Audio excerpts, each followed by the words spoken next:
Uttar Pradesh पीसीजे mains का जो important topic ये बन सकता है आपके बीच में जो है कि क्या नगर पालिका जो है कर अदालतों यानी कर कहाँ कहाँ वसूल सकता है, उससे संबंधित प्रक्रियाएं आप लोग बताइए।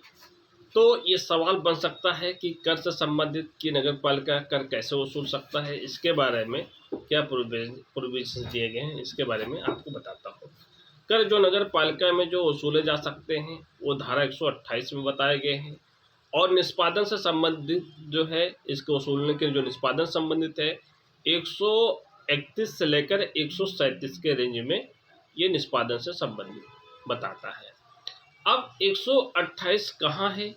ये नगर पालिका अधिनियम 1916 की धारा 5 नगर पालिका अधिनियम 1916 का अध्याय 5 में नगर पालिका के कर वसूलने से संबंधित जो है वसूलने, परिवर्तन या परिवर्धन यानी चयन जो है अमेंड करने, और उसके बाद में जो उसकी प्रोसीजर है वो बताया गया है। अब किसी विशेष या समान आदेश के अधीन रहते हुए, किसी विशेष है या समान जो है आदेश के अधीन रहते हुए नगर पालिका का संपूर्ण नगर पालिका में जो नगर पालिका है या उसका कोई भाग हो या कोई उसकी क्षेत्र हो, उसमें जो है लोग जो है निम्नलिखित रूप से रहते हो।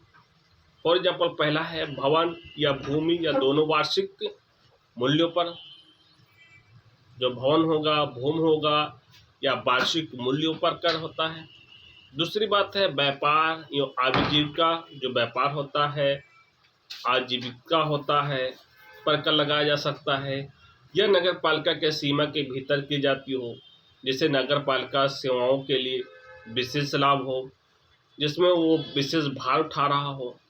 तीसरी बात कहता है व्यापार, आजीविका और व्यवसायिक पर कर है, जो व्यापार है या आजीविका है उस पर व्यवसाय पर कर होता है, जिसमें सभी सेवाएं सम्मिलित हैं, जिसमें वेतन या फीस के रूप में जो है पारिश्रमिक के रूप में। चौथी बात है कि नाट्यशाला पर कर लगा सकता है, जो नाट्यशाला हो उस पर कर लगा सकता है, जिसका तात्पर्य है विनोद या आमोद पर कर से है। पांचवी बात है नगर पालिका के भीतर किराए पर चलाई जा रही है या रखे जाने वाली गाड़ी या अन्य सवारी पर जो है उसमें बांधे जाने वाले पर कर आरोपित कर सकता है। नगर पालिका के भीतर रखे गए कुत्तों पर कर लगा सकता है। ऐसे सातवीं बात कहता है ऐसे पशुओं के बारे में कर जिन पर उपयोग जब उनका नगर पालिका के भीतर रखा जाए, सवारी करने, चलाने या भोजन ढोने के लिए किया जाता उन पर कर लगा सकता है। निवासियों पर उनकी परिस्थितियों पर संपत्ति के अनुसार निर्धारित पर कर लगा सकता है। आठवीं बात करता है भवन या भूमि दोनों वार्षिक मूल्य पर जल कर लगा सकता है। और उसके बाद में जो है नौवीं बात कहता है कि भवन भूमि, जो भवन है या भूमि है वो दोनों पर वार्षिक मूल्य पर कर लगा सकता है।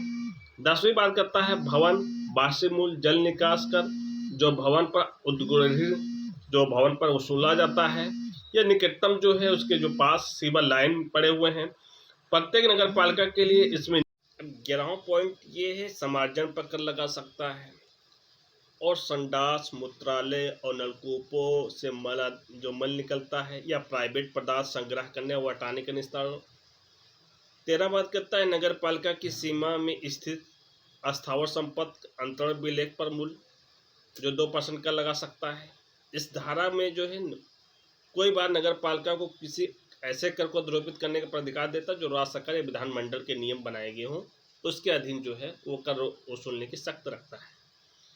अब कर वसूलने की जो प्रक्रिया है 131 से लेकर 137 तक बताया गया है। सेक्शन 131 से लेकर 137 तक बताया गया है। 131 धारा 137 में जो है कर वसूलने की प्रक्रिया के समक्ष जो है अपील का प्रावधान भी है, जो संक्षेप में निम्नवत है। अगर अपील है, कोई कर से जो है उसको ये लगता है कि कर ज़्यादा वसूली जा रही है या कर देने के लिए हम लायबल नहीं, फिर भी कर वसूला जाता है, तो अपील वो कर सकता है। धारा 130A के अधीन जो है कर आरोपित करने की नगर पालिका से अपेक्षा करने के लिए राज्य सरकार की सख्त है, यानी स्टेट गवर्नमेंट जो है, यानी साधारण तौर पर या विशेष तौर पर आदेश के माध्यम से नगर पालिका की धारा 128 में जो बताए गए हैं उससे पहले आरोपित ना हो कर आरोपण जो है कर प्राधिकार दे सकेगी, जो कर वसूलने का जो है क्या दे सकती है, अथॉरिटी दे सकती है। स्टेट गवर्नमेंट जो है नगर पालिका के किसी कर को वृद्धि या रूपांतरण में कोई वृद्धि कर सकता है या कम कर सकता है या फेरबदल करने की अपेक्षा करेगी, तदनुसार नगर पालिका करेगी। 131 यानी धारा 131 के अंदर प्रारंभिक प्रस्तावों का की जो है प्रारंभिक प्रस्तावों का जो है विचारण करना है।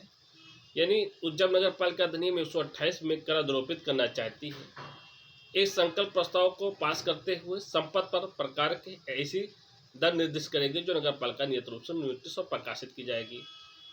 प्रस्तावों की विचार करने के पश्चात प्रक्रिया धारा 131 के अंतर्गत जो है प्रकाशित नोटिस के अनुसार जो है नगर पालिका के क्षेत्र में कोई निवास नोटिफिकेशन 2 सप्ताह के भीतर यानी 2 सप्ताह के भीतर आपत्ति दाखिल कर सकेगा और नगर पालिका इसी आपत्ति के जो है विचार करेगा, विशेष संकल्प का आदेश पारित करेगा। यदि नगर पालिका करों पर कोई उपांतरण करना चाहता है तो उपांतरित कर सकेगा और नगर पालिका प्रस्ताव को अंतिम रूप से दे सकेगी जो प्राधिकारी के समक्ष आपत्ति प्रस्तुत की जाएगी। धारा 133 के अधीन राज्य सरकार में विहित प्राधिकारी के प्रस्ताव को अस्वीकृति करने, उसे स्वीकृत करने या उपांतरित करने की शर्त है। धारा 134 में जो है कर अधरोपण या निर्देश करते हुए नगर पालिका का संकल्प है।